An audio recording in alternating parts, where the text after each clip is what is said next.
Olá, você que assiste o nosso podcast. Seja muito bem-vindo. Este é o programa Mensageiros da Luz. É um programa espírita, um programa que traz vários assuntos à luz da doutrina espírita. Hoje nós vamos abordar o tema Justiça Divina, que é um tema que nos traz bastante consolação. Vamos tratar desse tema à luz do Espiritismo. É importante que se diga que o nosso programa não é dirigido unicamente para espíritas, pessoas que são espiritualistas, ou até pessoas de todas as religiões, que têm curiosidade, que querem conhecer um pouco de outras religiões, principalmente do espiritismo. Nós estamos aqui abertos e trazendo para vocês várias informações de acordo com a doutrina que Allan Kardec nos trouxe. Allan Kardec, o codificador do espiritismo, ele nos trouxe o Consolador, que é a doutrina, o Consolador prometido pelo Cristo. E junto com esse consolo, nós tivemos o conhecimento da justiça divina. E é sobre ela que nós vamos falar hoje aqui. Para isso nós temos dois convidados ilustres aqui, o Túlio Condé e o Rodrigo Lima, pessoas inteligentes que são estudiosos do Espiritismo, e vão debater conosco. Esse programa é um debate, esse aqui não é uma entrevista. É um debate onde cada um fala do seu ponto de vista, fala do seu aprendizado do Espiritismo e trazendo para você que nos assiste, para seus familiares, uma proposta de consolo, alívio e esperança. Muito obrigado pela sua audiência. Nos siga nas redes sociais. Amazônia TV e Rádio, programa Mensageiros da Luz. Ative o sininho, deixe seu like e se inscreva no nosso canal. O nosso canal é um canal de divulgação da doutrina espírita. Divulgar a doutrina espírita também é um ato de caridade. Túlio, seja muito bem-vindo. Boa tarde. Muito obrigado. Boa tarde, amigo Fábio. Boa tarde a todos os ouvintes. É uma grande honra estar aqui, podendo falar um pouco sobre essa doutrina tão consoladora e que tanto enche nosso coração de alegria e que nos proporciona a possibilidade de compreender um pouco melhor os ensinamentos de Jesus e os ensinamentos e os desejos, de nosso Pai para conosco, para que possamos caminhar num roteiro seguro, numa jornada tranquila, serena, essa jornada prometida pelo Cristo, quando ele disse: eu vim para trazer a paz, não como o mundo vos dá, mas eu vos deixo a minha paz. Então essa jornada com abundância prometida por ele, com a paz prometida por ele, que a doutrina espírita que nos proporciona de compreender melhor a vida, como nos interagimos com a vida e como podemos ser mais felizes. Muito bem, Túlio. Rodrigo Lima, nosso convidado de hoje. Tudo bom? Muito obrigado pela oportunidade. Primeiro, é muito bom estar nessa roda de conversa, nesse bate-papo, certamente de luz, como o próprio nome do programa diz. Obrigado pela oportunidade. Sou, como você falou, estudante da doutrina, conhecido como assistido na Fundação. Acho que isso é importante. A gente estamos nos dispondo a este bate-papo, mas não podemos esquecer de que não somos perfeitos, então são colocações do nosso ensinamento, que temos o nosso convívio como prática, e isso é importante trazer esse comentário. Gosto muito, principalmente no momento como que a gente está vivendo, onde temos polaridades em todos os ambientes da nossa sociedade. Falar sobre justiça, o que é justo e o que é injusto, eu acho que é muito importante, até para que acalme o coração de que, independente das coisas que acontecem ao nosso redor, que nos pareça tão grave, há ali uma justiça, e é sobre essa justiça que a gente espera conseguir discorrer à luz da doutrina. Muito bem. Para começar a falar de justiça divina, vamos primeiro entender a justiça humana, que é tão questionada até hoje, e hoje parece que ela está mais ainda aflorada. Todos hoje discutem questões da justiça, Quanto à justiça humana, qual é a grande diferença da justiça humana para a justiça divina, Túlio? Na verdade, a justiça ela consiste em você respeitar o direito de todos. Eu acho que o grande ponto é que uma justiça humana é o ser humano imperfeito, busca criar leis para uma melhor convivência. Por outro lado, nosso Pai, ele cria leis perfeitas, aonde que essas leis elas possibilitam que a gente trilhe para ele, de forma que nos garanta segurança nessa jornada. Então, muitas vezes, quando a gente sente uma dor, quando a gente passa uma dificuldade, na maioria das vezes, são oportunidades que a providência divina nos dá para ajustar a rota da nossa caminhada para que possamos fazer o correto, fazer aquilo que é certo. Lei essa das leis naturais, que são as leis divinas, que estão na consciência de cada um de nós, né? Cada um de nós sabe o que, no fundo, mas muitas vezes a gente busca a nossa vontade e não a vontade do Pai.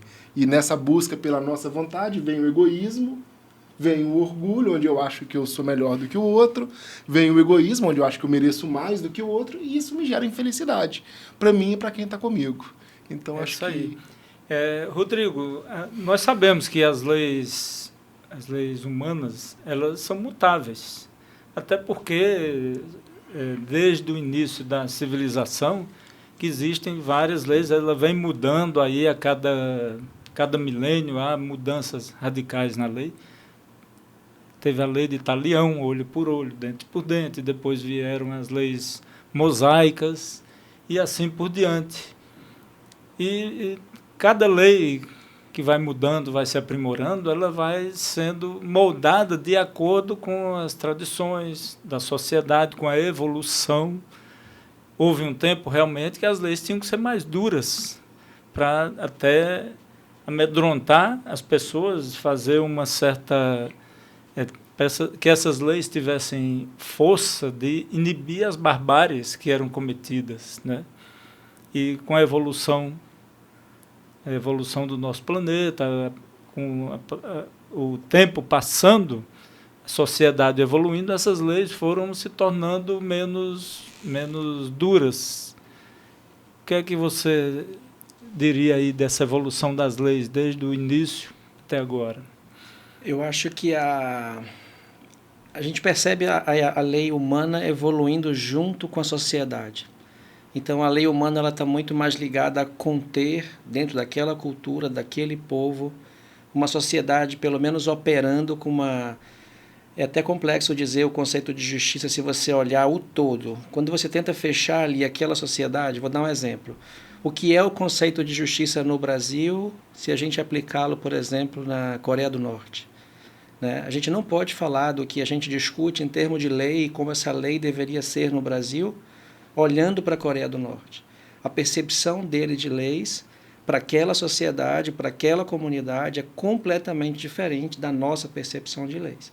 Se a gente olhar, por exemplo, para as leis que regem países, a gente vai ter uma Copa do Mundo no Catar, e a gente tem que ter cuidado, né, quem vai para a Copa aí, que... Excelente exemplo você esse. vai andar de mão dada, ou um beijo na rua, ainda que casado, ainda que você tenha um matrimônio, na lei de lá isso é considerado abusivo. Então, naquela lei humana, daquele conjunto de pessoas, naquela sociedade, isso não é aceitável. Então, enquanto eles discutem sobre a liberdade de andar de mão dadas entre o esposo e a esposa, ou a esposa mostrar a parte do rosto, a gente aqui discute a liberdade num outro patamar. A gente está no nível de discutir a liberdade de gênero, por exemplo, de maneira que a gente não tenha que, no futuro, discutir sobre isso, que seja tão transparente quanto, é claro, de que as leis sejam mais adequadas para esse grupo de sociedade que se mostra demandando essa necessidade.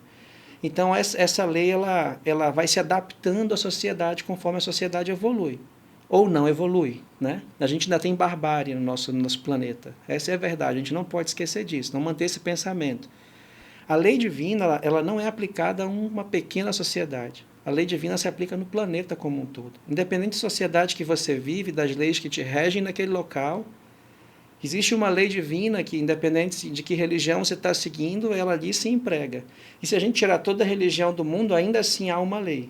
E eu acho que vai ser o andar da nossa conversa, né? Que lei é essa? Que lei Exato. divina é essa, então, que não é temporal? Que não é de uma pequena sociedade, mas sim de um universo. Exatamente.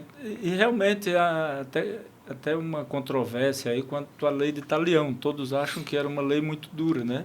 Depois o Túlio vai comentar aí essa controvérsia, que não, essa lei já veio para amenizar, né? Porém, já que nós vamos falar de leis divinas, vamos aqui para definição de Deus, a primeira pergunta do Livro dos Espíritos, né? Quem é Deus? O que é Deus? Deus é a inteligência suprema e soberana, é única, eterna, imutável, que é responsável por todas as coisas, né? É a perfeição. Então, isso aí é quem...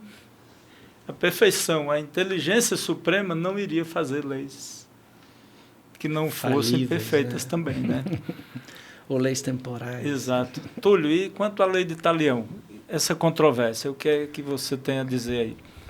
Eu acho que, até quando a gente vai pensando, refletindo sobre as leis e sobre a justiça divina, nós, na doutrina espírita, reconhecemos como a terceira revelação, na qual existe um processo de conhecimento dentro do nosso planeta, dentro da humanidade, onde que é um processo natural de evolução. Então, no passado, existia o Antigo Testamento, o Novo Testamento sendo a segunda revelação, o Antigo Testamento sendo a primeira, o Novo Testamento sendo a segunda, e a terceira revelação sendo o Espiritismo, a doutrina, o codificador, o Consolador prometido pelo Cristo, que ele vem trazer como uma forma, trazer como Emmanuel nos fala, que Jesus é a porta e Kardec é a chave, né? Que destrava esses segredos dentro das parábolas, onde que estamos já 2000 anos buscando compreender, e muitas vezes a gente vai para a forma e esquece da essência. Então, Kardec ele vem nos trazer essa essência disso. E quando a gente pensa lá na primeira revelação, antigamente existiu a lei de Talião, um olho por olho, dente por dente, mas ela vem onde que antes dessa lei existiam-se as vinganças inomináveis, desproporcionais. Então, se uma pessoa, eu tinha uma criação de ovelhas, vinha uma pessoa e me roubava uma ovelha, eu me sentia no direito de ir no meu vizinho roubava uma ovelha, eu me sentia no direito de ir até o meu vizinho, roubar todas as ovelhas dele, matar a esposa dele, matar a família dele toda. Então vem uma lei de Talião para trazer olho por olho, dente por dente. Então se ele te rouba uma ovelha, você vai pegar uma dele de volta. Então ele vai evitar essas vinganças desproporcionais. Ou seja, já foi uma evolução das da leis humanas. Da barbárie, exatamente. É uma evolução da barbárie. Só que hoje nós estamos evoluindo. Então, quando eu olho para trás, eu falo olho por olho, dente por dente, está totalmente fora. Por quê? Porque Jesus veio trazer uma outra lição, diferente dessa. E é interessante, porque no próprio Antigo Testamento já é falado, por exemplo, em Ezequiel, que é um dos últimos profetas do Antigo Testamento, que ele vem trazer dentro de uma visão relacionada ao perdão, de que ele fala, né, que o Pai, o Senhor, falando para ele, que o Senhor fala, tão certo quanto eu vivo, diz o Senhor Deus, eu não quero a morte do ímpio, daquele que comete a injustiça, mas que o ímpio se converta do seu caminho e viva. Então, no Antigo Testamento já falava de que o propósito não é a morte do pecador, mas é a morte do pecado. Então, assim, e isso já vinha dentro de uma proposta onde que Deus, na sua infinita misericórdia, ele cria leis imutáveis, perfeitas, nas quais eles vão nos auxiliar, nós, seres imperfeitos, a caminhar no caminho certo. E toda vez que eu sair deste caminho, eu vou sofrer, de alguma forma, a lei, a justiça divina, não como uma punição, como muitas vezes a gente olha, mas como uma forma educativa para me colocar no trilho, para me colocar no caminho certo.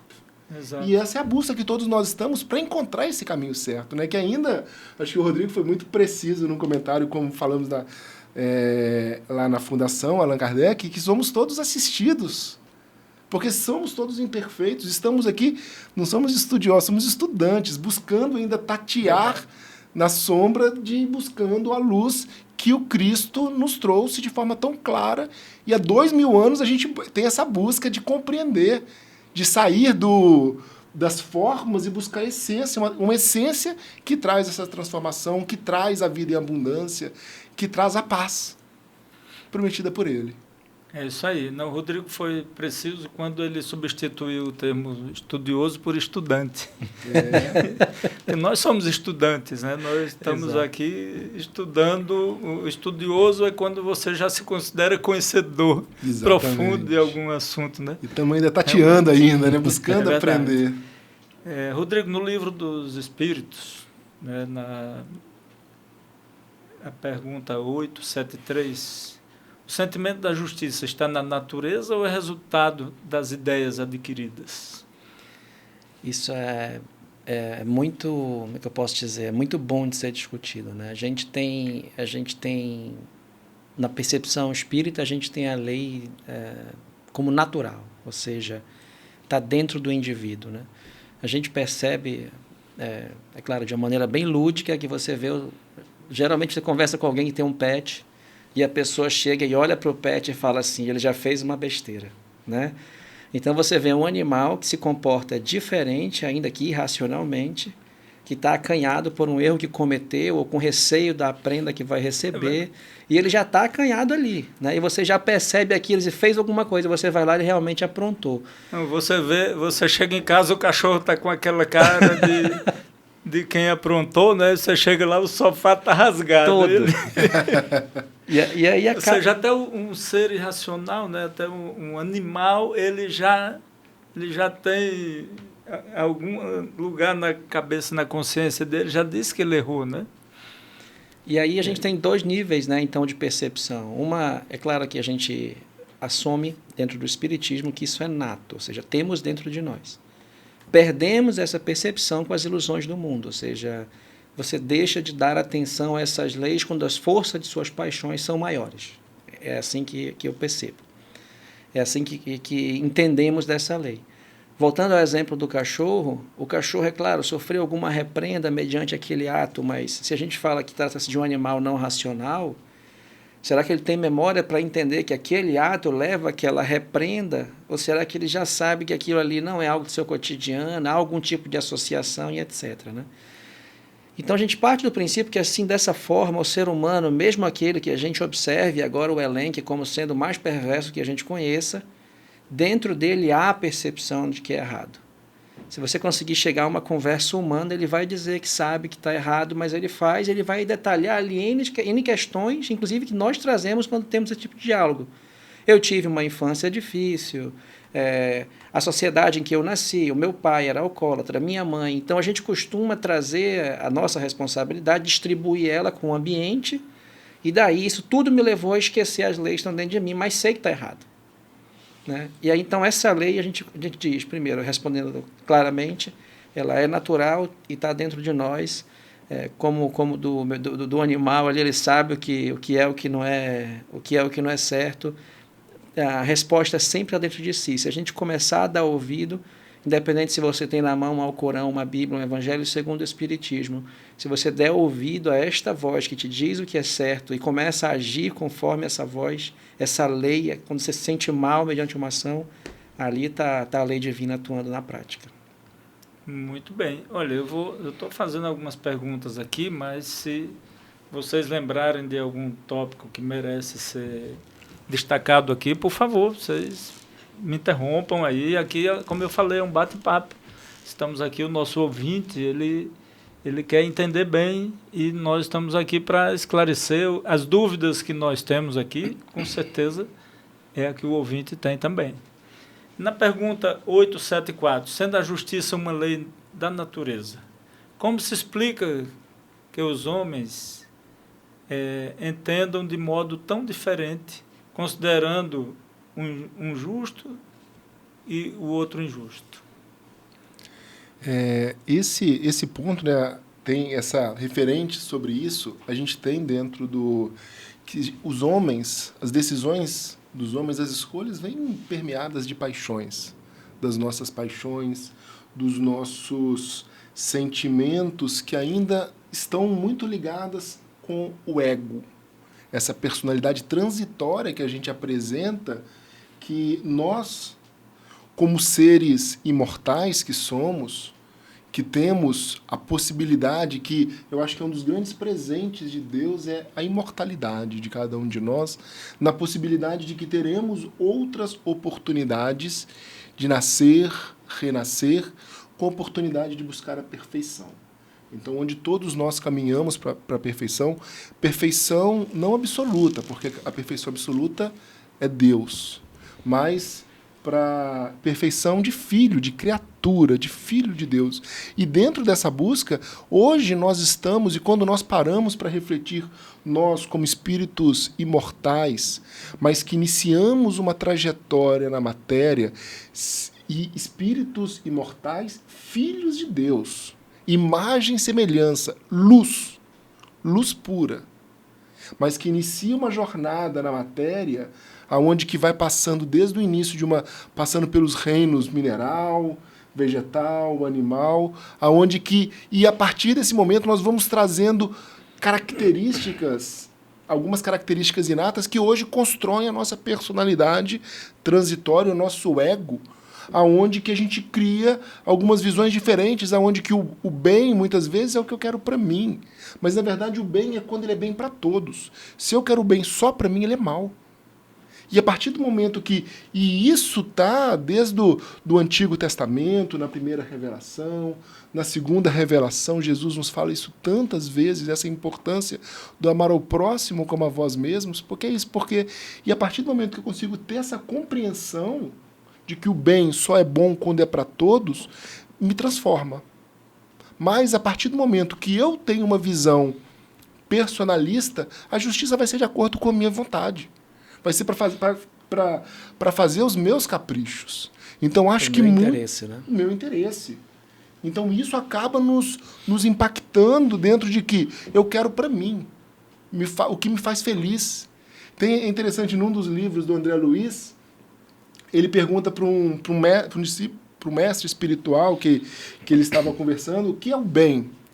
Aí ele fala, o bem é a justiça, é a paz, é o amor, as condições boas para todos. E o que é o mal? É a paz, é a justiça, é o bem, só para mim. Para mim. Só para mim.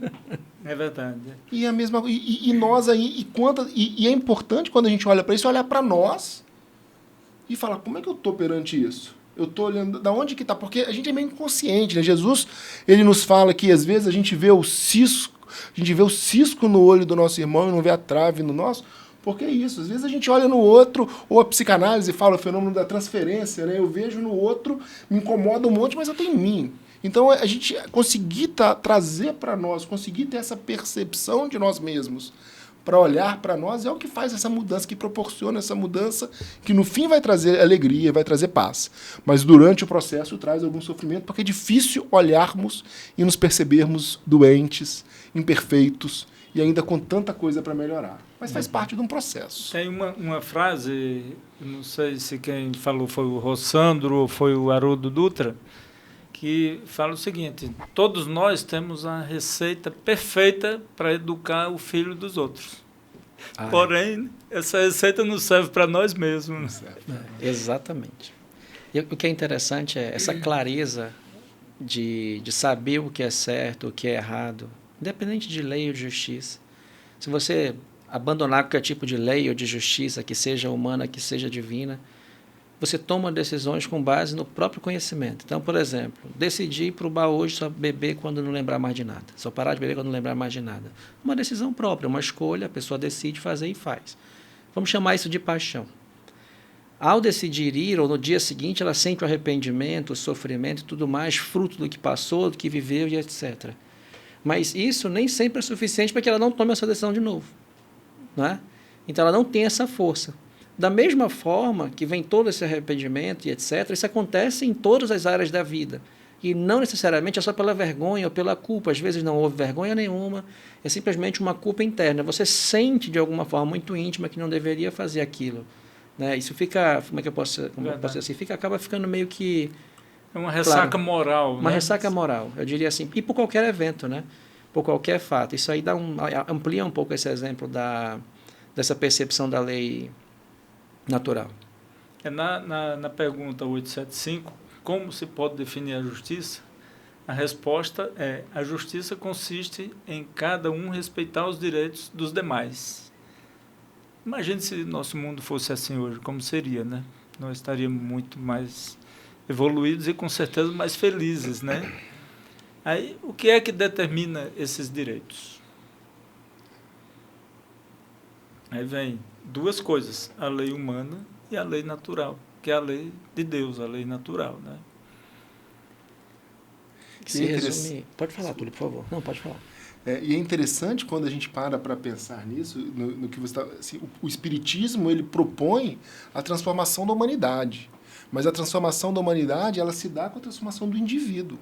É a partir de que o indivíduo ele se torna mais consciente do seu papel e da sua responsabilidade perante a Deus, ao próximo e a ele mesmo, ele vai transformar a humanidade. Então, assim, essa transformação não vem de fora, ela vem de dentro. É algo profundo, né? Mas, assim, a transformação vai vir da mudança de cada um de nós, de cada um dos que estiver nos ouvindo. A partir do momento que nós formos melhores, respeitarmos o nosso irmão, respeitarmos o próximo, a gente vai ter um mundo melhor e seremos mais felizes. Verdade. Isso antes da gente passar para a próxima, isso desafia a nós mesmos dentro da sociedade que vivemos, porque a percepção que a gente tem de imediato é essa. Então, tá bom, vou viver em prol do outro. O cara me tranca, eu perdoo, deixo ele seguir. Vou participar de um processo de seleção, se realmente a proposta dele estiver melhor do que a minha, eu afasto, deixo ele ganhar.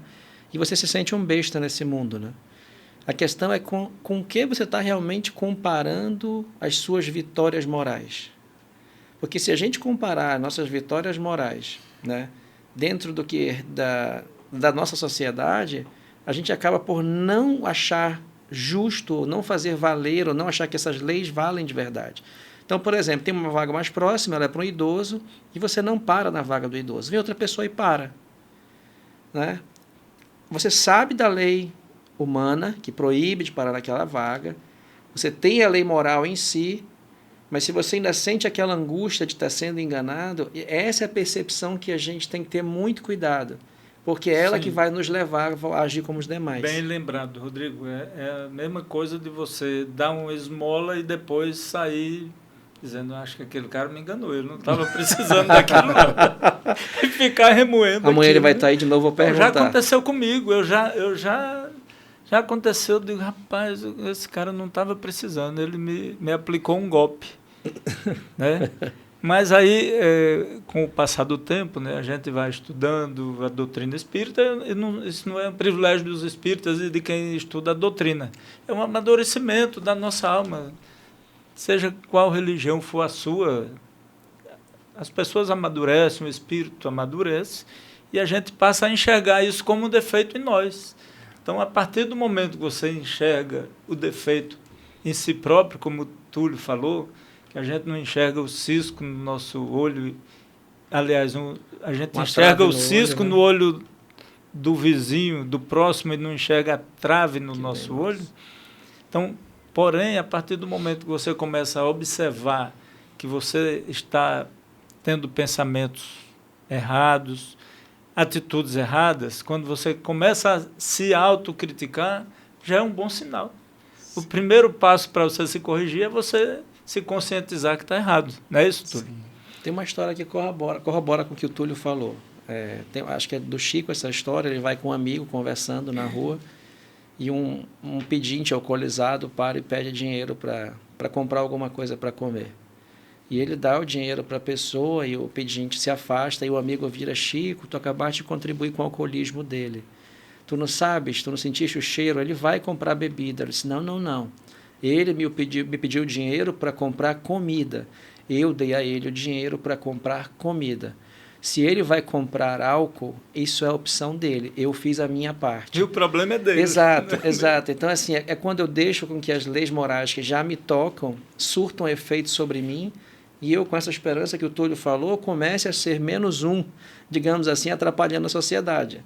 Né? Agora, se o outro dali faz por sua parte algo que não é bom, aí já é com ele.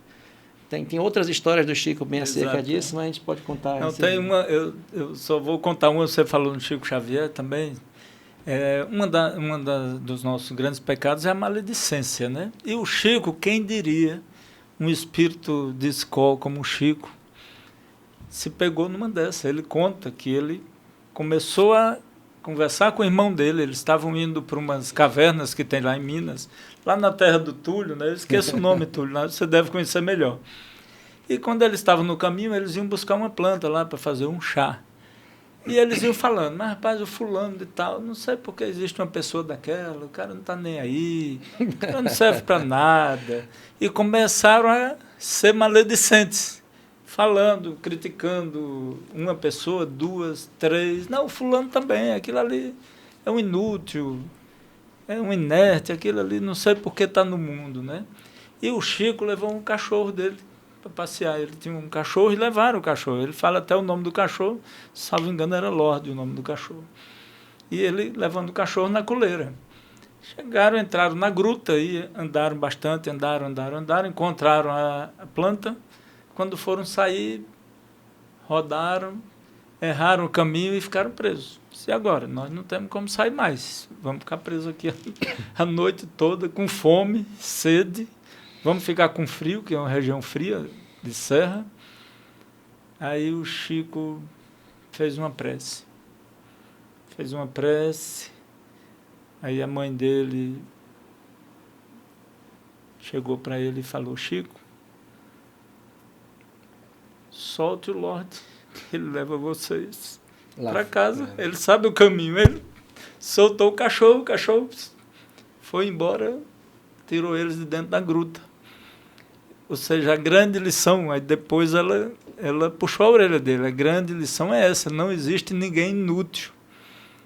Mesmo que você ache que aquela pessoa está aqui na Terra sem utilidade, ela tem uma grande utilidade. Às vezes até para dar um exemplo, para trazer um ensinamento, né? Eu gostei da história também, porque eu pensei o seguinte, enquanto você está perdendo tempo sendo maledicente, esquece de gravar o caminho, né? Exato. Se tivesse se preocupado com o seu caminho, você não tinha se preocupado, ao invés de estar focado lá na maledicência. Né? É verdade. E é interessante, a doutrina nos traz uma possibilidade tão grande de ter acesso a algumas informações do período do Cristo, com algumas obras psicografadas, como o Irmão X, né, e o Lúcio, que são espíritos que Chico psicografava, né, que trazia. E tem uma história dele que me lembra muito essa passagem que você contou sobre maledicência. Ele tem uma história que, na verdade, esse livro tá no Pontos e Contos, de Humberto de Campos, e ele nos traz que certa vez estava Tiago, que depois ele viria Santiago, que viria escrever as cartas, Sim. A carta de Tiago, a epístola de Tiago, junto com Matias, que foi o apóstolo escolhido como sucessor de Judas no colégio apostólico. E eles estavam andando num lugar que tinha umas árvores baixas, secas, e ao passar ali o Tiago comentou com Matias, falou, nossa, aqui me lembra o Horto das Oliveiras, onde Judas traiu Cristo. E ele começou a falar mal de Judas. Os dois começaram a pegar e falar mal de Judas e, como diz hoje, malhar Judas. Nisso eles veem uma luz vindo no caminho. E essa luz vem se aproximando, eles veem uma pessoa dentro da luz. Era ele, era o Divino Mestre. Já crucificado, vivendo no plano espiritual, mas vindo. Tiago se ajoelha emocionado, fala, Senhor, nós estamos indo para tal cidade, encontrar com os outros apóstolos, vamos com a gente. E o Cristo fala, não, eu estou numa missão muito importante, estou indo ajudar Judas. Oh. E continua andando. O Tiago diz, o Chico, né, nos conta nessa obra que Tiago se sentiu tão mal, tão assim, caiu a ficha da maledicência, que ele vai escrever epístola e um capítulo da epístola ele fala exatamente sobre o perigo da maledicência, onde ele fala o cuidado com a língua, que você faz o bem e o mal. Inclusive ele coloca a língua como o veneno que a gente pode fazer de quanto mal a gente gera da maledicência. Então, assim, como essas informações elas nos são trazidas pela doutrina como oportunidade de nos trazer, e oportunidade de trazer essa visão da justiça divina, onde que nós temos um Pai que, através do outro, de diversas formas, nos fala aquilo que a gente precisa saber, nos fala aquilo que a gente precisa refletir para o nosso crescimento. E muitas vezes a gente está no piloto automático e não presta atenção. Mas tá, verdade. muitas vezes. E aí, Rodrigo, o que é que você tem a dizer aí sobre isso? Eu fiquei pensando que a gente perde a sociedade nesse instante que vive, né? Está gastando muito tempo julgando, criticando, inclusive grande parte do tempo sobre coisas que não tem poder para fazer, né? Então a pessoa quer tomar conta de tudo, quer ter uma opinião formada sobre tudo, em cima de uma realidade que ela é suposta realidade. Tem até uma palavra bonita que a gente usa hoje na sociedade, que é narrativa, né? Aqui narrativa segues, né? Porque, ou seja, é o conjunto de pessoas que falam daquele jeito, né? Que nada mais é do que um grupo de pessoas na sociedade. E a gente está mais preocupado com isso, e geralmente essa preocupação é pelo simples fato de esquecer que existe uma lei que rege o todo. Porque se eu confio numa lei divina que rege o todo, e que aquilo tudo harmoniza, em que aquilo tudo é justo, a gente deveria, então, antes de gastar o nosso tempo, o tempo de ser bom, o tempo de ajudar o próximo, o tempo de saber ouvir, saber calar, saber perdoar, a gente gastasse esse tempo confiando na providência de Deus, tratando das próprias escolhas, ou seja, sentindo essa lei que vem de dentro para tomar as escolhas, aceitando essa lei dentro daquela realidade. É o que a gente percebe. Enquanto numa mão a gente tem, à luz do exemplo que foi dado, duas pessoas que seguem criticando, tem uma que vem em busca de auxiliar. Em que mão que a gente está? Qual é a lei que a gente vem praticando? Porque se eles estivessem realmente confiantes que existe uma lei divina para Judas, eles não estariam preocupados. Judas estaria sob essa lei. Então, eles estariam preocupados sobre a lei que eles precisam participar. Então, trazendo esse exemplo, eu acho que, trazendo para essa percepção de lei, é claro que, trazendo toda essa clareza moral, a gente está no âmbito da moral aqui, não está falando nesse momento da lei material, isso foi a história que me veio na mente aqui. Na questão 877 do Livro dos Espíritos, a pergunta é: da necessidade que o homem tem de viver em sociedade, nascem-lhe obrigações especiais?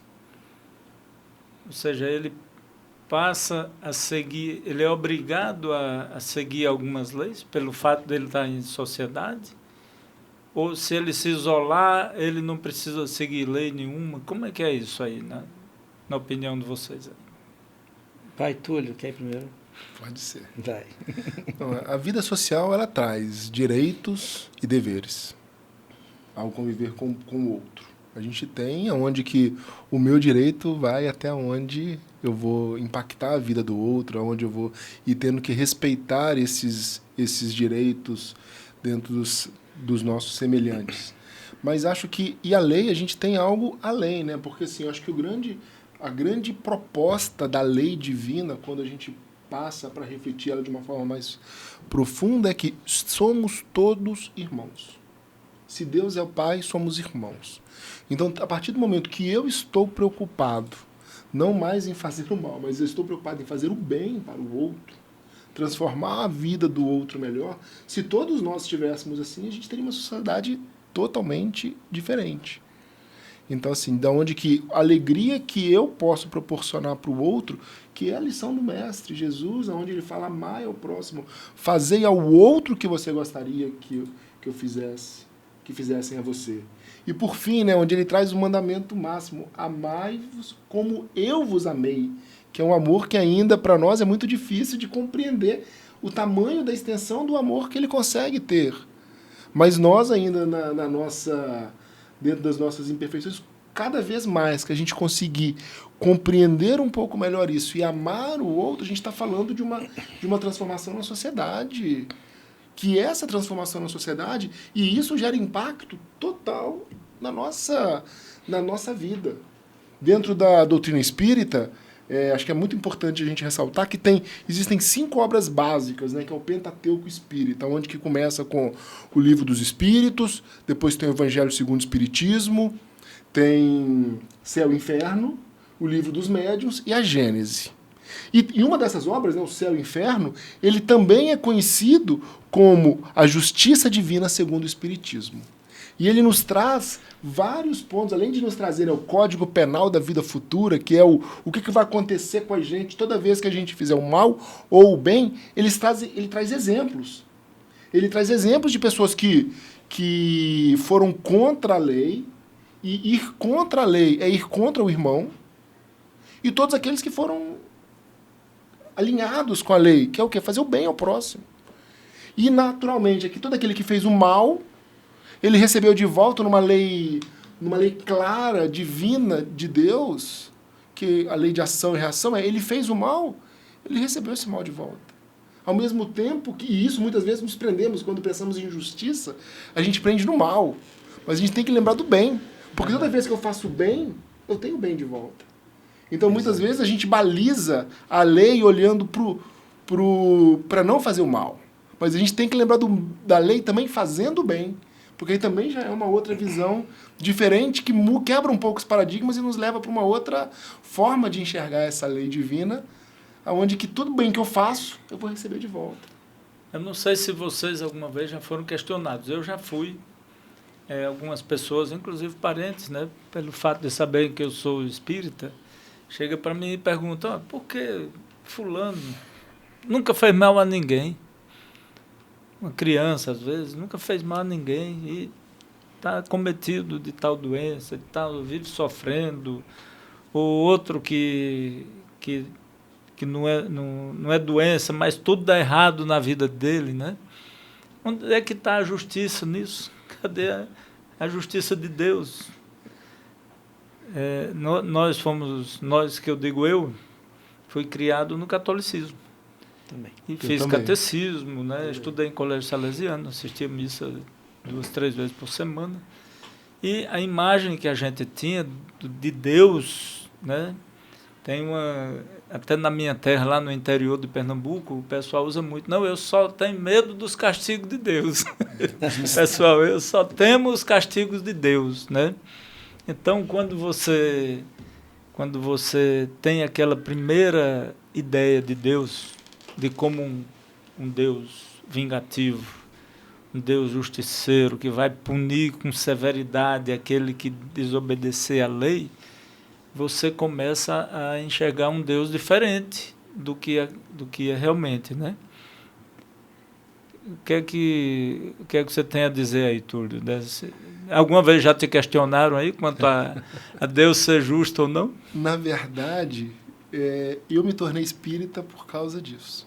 Eu também venho de uma família católica e tinha uma grande incompreensão: se Deus sendo justo, como é que nasce uma criança?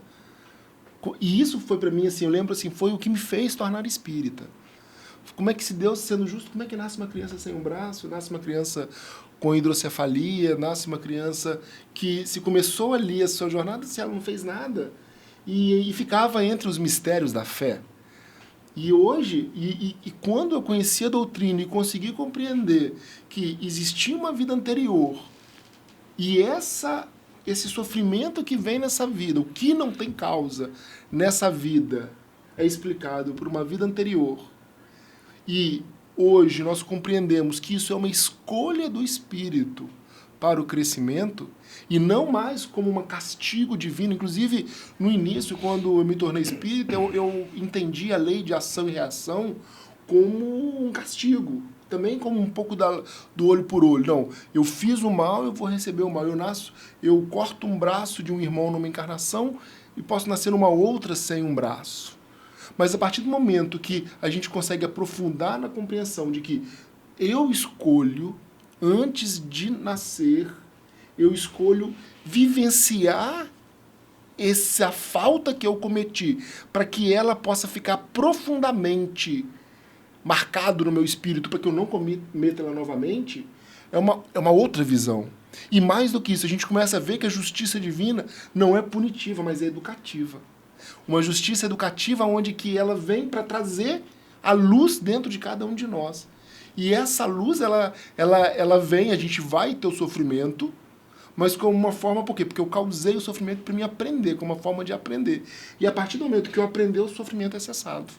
porque o objetivo é aprender, é o crescimento do ser.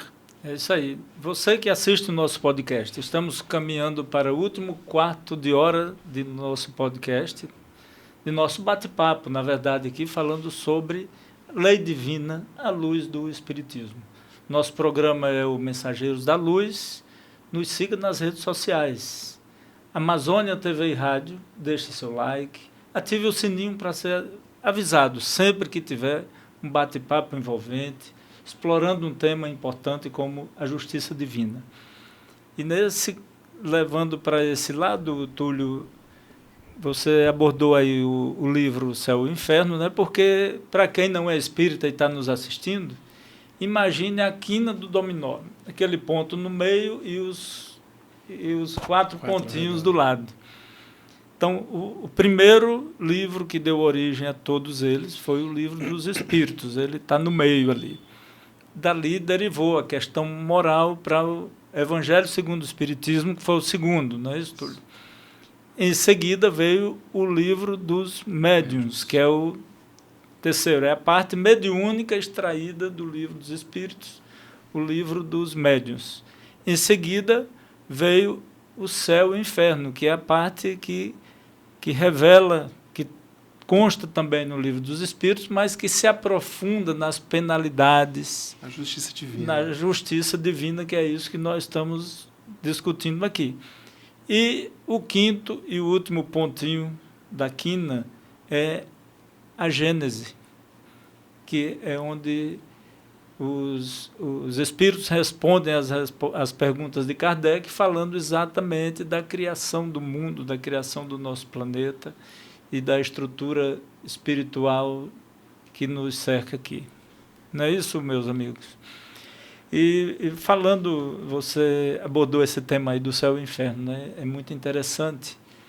E quando a gente fala em inferno, tem além da imagem do Deus rigoroso, justiceiro, que castiga as pessoas, que chega a condenar eternamente a viver no inferno, né? Então, uma pergunta que eu me fazia muito, como uma mãe pode ser feliz, mesmo que ela seja um espírito evoluído que tem o direito de ir para o céu? O céu a gente pensava que era um lugar de felicidade extrema, eterna. Como é que uma mãe poderia ser feliz sabendo que o filho está no inferno e condenado a viver lá eternamente? Então, onde estaria a justiça divina? Eu queria que vocês comentassem isso, porque esse assunto é profundo. Sim. Essa é uma das percepções, né? A gente tem várias percepções que nos levam a pensar em inferno. Então, a primeira percepção é: minha vida já é um inferno.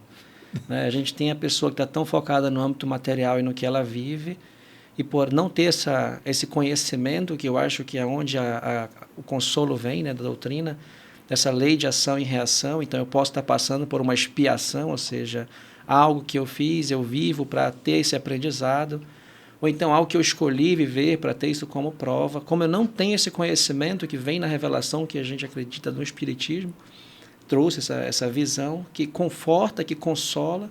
Não tendo essa visão, a gente acha que a própria vida é um inferno, né? E aí, não tendo esse conhecimento também de uma vida futura, acaba que se cessa o raciocínio em uma punição eterna ou em uma felicidade eterna. Normalmente eu faço um exercício para facilitar esse raciocínio, que é: imagine você sendo quem você é, recebendo o perdão divino e indo para o céu. E imagina que todas as pessoas da sua congregação ou religião, quer que seja, nós três aqui vamos nos encontrar lá também nesse paraíso. E estando lá, cremos que seremos nós mesmos, né? Deus não vai purificar, até porque se Ele purificar e chegar lá, eu não vou reconhecer nenhum de vocês e vocês não vão me reconhecer, já que nos conhecemos como impuros. Então, se formos o que somos lá, tivermos a capacidade de nos reconhecer, seremos 3 impuros no paraíso, vivendo sobre uma graça do Criador. Isso já gera um conflito. Então, peraí, e que lei é essa, então, que me coloca no paraíso sendo quem eu sou? Né? A menos que eu não seja quem eu sou, eu seja merecedor daquilo lá. Então, da mesma forma, se eu olhar para o lado mal que eu tenho, então, concluindo por isso que vai todo mundo para o inferno. E chegando no inferno, digo assim: peraí, mas eu fiz todo um esforço para não chegar até aqui, e aqui cheguei. E mais uma vez se questiona a justiça. Esse exercício dessa filosofia, dessa busca por compreender, é que eu acho que move a gente expandir o pensamento para acreditar no amor divino, numa lei muito maior, numa lei muito amorosa que se estende além da vida, que se estende além da terra. Então, esse era o comentário que eu queria fazer. Túlio? Perfeito. Acho que é muito importante quando a gente pensa em céu e inferno, a gente desconstruir uma ideia de um local onde que é definitivo, porque, primeiramente, se fosse o inferno definitivo, eu teria que sofrer para sempre. E o céu, onde que a gente tem aquela ideia, né, com anjos tocando harpas, e ia ser um lugar sem muita coisa que fazer. E você dormindo lá, deitado numa nuvem. Ocioso, exatamente. E totalmente diferente do que o Senhor nos disse, né? Quando Jesus ele cura o paralítico no poço de Betsaida, e o sacerdote chega para ele falando: você não sabe que é proibido curar no sábado? Trabalhar no sábado? E ele fala: meu pai trabalha todos os dias, e assim também eu faço. Então, assim, o trabalho como forma de gerar alegria, como forma da gente contribuir para o todo. E quando se fala em céu, inferno, ele é muito mais locais onde a nossa consciência está. Porque se eu estiver com raiva de alguém, se eu estiver querendo fazer o mal para alguém, eu já estou no inferno. Meu coração está fazendo mal, me está liberando substâncias químicas no meu organismo. Eu já estou vivendo aquele sofrimento. Eu já estou vivendo o sofrimento, eu já estou no inferno. Ao mesmo tempo que, quando eu faço algo bom para alguém, eu sinto aquela paz, aquela alegria. Então, assim, é estado de consciência.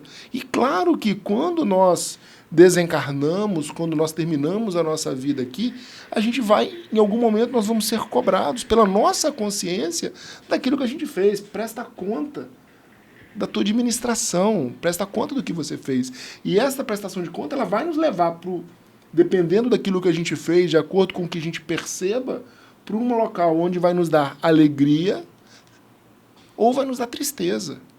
Mas, graças a Deus, a doutrina espírita ela nos traz de forma muito clara de que isso é nível onde nós estamos, de nível mental, mas que a partir daquele momento existem uma série de ações e de mecanismos nos quais eles vão nos buscar que a gente continue na caminhada. E continuando nessa caminhada, onde cada vez mais nós vamos aprender um pouco mais sobre a lei divina, vamos ser melhores, vamos evoluir, e através dessa evolução nós vamos fazer o bem e vamos ser mais felizes. No livro dos médiuns tem uma questão lá, onde ele esclarece, ele dá um exemplo do avaro. Ele começa a sofrer aqui, ainda encarnado, cuidando dos bens, do dinheiro que ele tem, se privando de tudo para juntar aquela fortuna, privando a família, até às vezes de comer, de se alimentar bem. E depois que ele desencarna, ele vai sofrer mais ainda, porque como espírito ele vai querer tomar conta daquilo. Aí ele vai ter o sofrimento maior, que é ver o que ele deixou lá, que juntou com tanto sofrimento ali, ser rasgado, ser desmanchado aí, como o Rodrigo falou, né? No comentário, eu gostei do comentário do Túlio no que tange a esse estado de consciência, né? O Divaldo acho que usa muito isso, aquela ideia de psicosfera, né? Que é a psique de um todo, né? A gente toma conta primeiro da nossa. Então, se a gente pegar esse conhecimento da lei que a gente tem com a luz do Espiritismo e a gente consegue colocar isso dentro de si e consegue exercer isso, em boa parte da nossa vida a gente já consegue ter digamos assim, uma luz a pensamento de paraíso. A gente começa a viver pequenos momentos de paraíso. Não se colocando em lugares que parecem um paraíso, porque senão isso vai levar ao isolamento. Mas se colocando em ações que trazem essa sensação de felicidade verdadeira. Como o cara que é muito rico sofre de depressão e dor, né? Naquele instante ele tem uma percepção do paraíso, da luz que é realmente esperada. E quando você faz a maldade, você tem aquela luz do que é inferno, né? Você sente aquela escuridão do que é o inferno. Se eu conseguir me esforçar conhecendo estas leis para ter essas gotas de paraíso, eu posso tornar a minha psique um paraíso com o tempo, né? E com essa percepção eu olho o mundo de outra maneira, eu começo a olhar o mundo com amor. Eu emano para esse mundo um pouco da lei do Cristo. Eu boto a luz a luz de todos. A minha luz começa a brilhar a luz de todos. Eu começo a mostrar para os outros que é possível seguir essas leis. E isso gera conflito nas pessoas. Como é que essa pessoa consegue? Né? E esse incômodo de atrás, esse acompanhar do... Como é que eu posso dizer?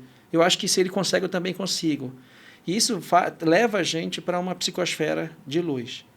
Agora, em momentos como a gente está vivendo agora, onde a impressão que se dá é que... E eu faço esses exercícios muito. Espera aí, eu ouço músicas que não me agradam. Eu não deveria fazer parte disso aqui, porque essas músicas me parecem parte de algo que eu não concordo. E aí eu me fiz uma pergunta, será que existem músicas que eu gostaria de ouvir? Eu fui buscá-las e elas existem. Então, se eu ouço muito sobre essas músicas, isso diz mais respeito ao meio que eu vivo e à sociedade que eu vivo, de que, de fato, é todo o conteúdo que existe. Então, eu posso ter bons pensamentos e maus pensamentos. Qual o pensamento que eu estou em busca? Né? Aonde eu estou usando, aonde eu estou consumindo da lei divina, né? Então, esses pensamentos fazem com que a gente siga essas leis, que a gente perceba essas leis em sua prática. E aí, quando você percebe que ao fazer o bem, mais bem se faz, quando você planta uma semente, ela desabrocha, aí vem o estudo, né, da semente. Você bota a semente e você só tem a responsabilidade de plantar e colher. O resto, Deus faz a parte dele com as suas leis naturais, com as suas leis morais. Exatamente. E no livro Memórias de um Suicida tem um caso interessante. Um dos suicidas, um dos 5, que ele cometeu suicídio após estrangular a esposa.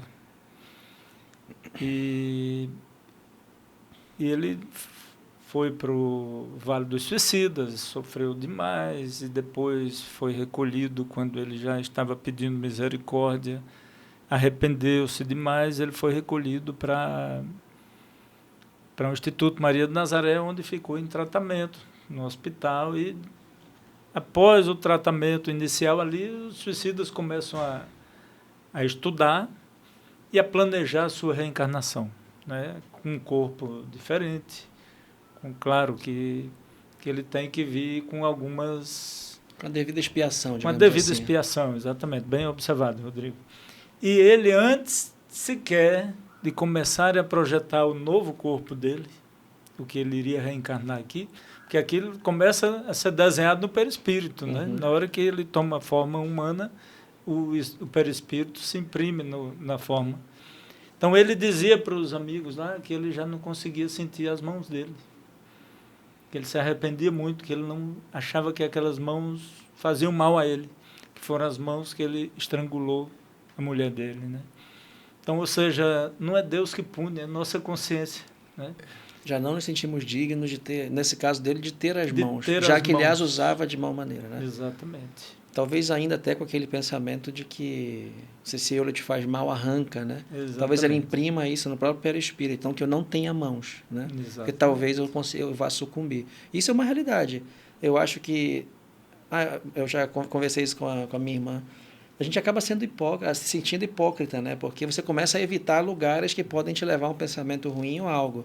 Nós não somos hipócritas, estamos tentando fazer melhores escolhas, né? Por que eu vou me desafiar, já que eu já sei que eu não tenho essa competência? Então, melhor que eu busque outros lugares, até que eu desenvolva essa capacidade, consiga voltar desses lugares por amor, ou então que realmente não volte, já não faça mais parte da minha construção, né? Eu acho que isso é importante para a gente também não criar um peso muito grande sobre si, não achar que tem que sofrer, que tem que viver a prova, que aquilo é a lei, que Deus é assim, para não ficar tão pesado o fardo, né? Acho que boas escolhas, bons pensamentos.